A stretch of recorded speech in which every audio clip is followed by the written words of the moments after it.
There's little love lost between Iran and the United States. Well, it is now Washington's move after Iran retaliated. Relations between the two countries have been troubled for more than half a century. But where did the conflict start? To understand that, we need to go back to the 1950s and this man, Mohammad Mossadegh. Mossadegh, who became prime minister in 1951, was key in nationalizing the country's British-controlled oil fields. British experts were granted a concession to As a result, the British enlisted the US to get rid of him. In 1953, the CIA and MI6 backed a coup, ousting Mossadegh, restoring instead Iran's monarch, the Shah.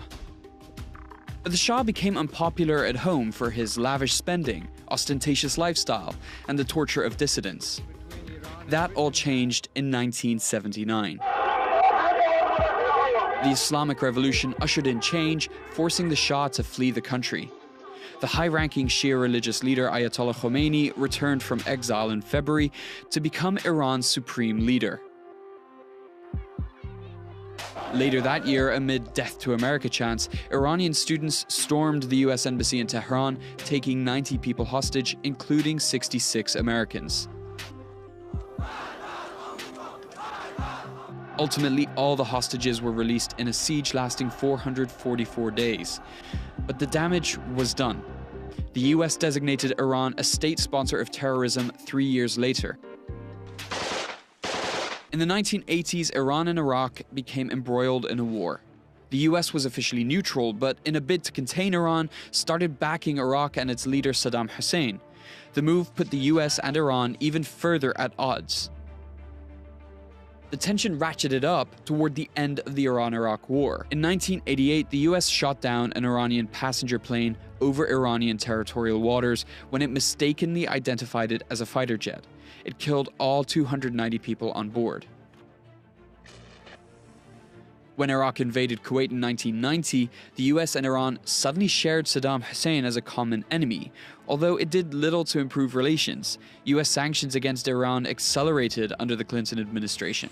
In 2002, a year before the start of the Iraq War, President Bush included Iran in what he called the axis of evil. States like these and their terrorist allies constitute an axis of evil.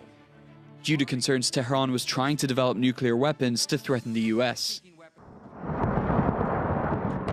The Iraq War resulted in years of violence, leaving a fractured state and, some argue, a power vacuum that led to the rise of ISIS. The terror group became a common enemy for two longtime rivals. Iran-backed militias and US troops both battled ISIS in Iraq and Syria. In 2015, hopes for a thaw in relations between Iran and the US grew. The two countries, alongside European nations, signed a nuclear deal that granted limited sanction relief to Iran in exchange for limits on nuclear activities. But after US President Donald Trump pulled out of the nuclear agreement, that we cannot and will not make this certification, and ISIS forces were pushed back in Iraq and Syria, tensions started rising again. The killing of Qasem Soleimani at the start of 2020 was a dramatic escalation and puts the relationship in uncharted waters.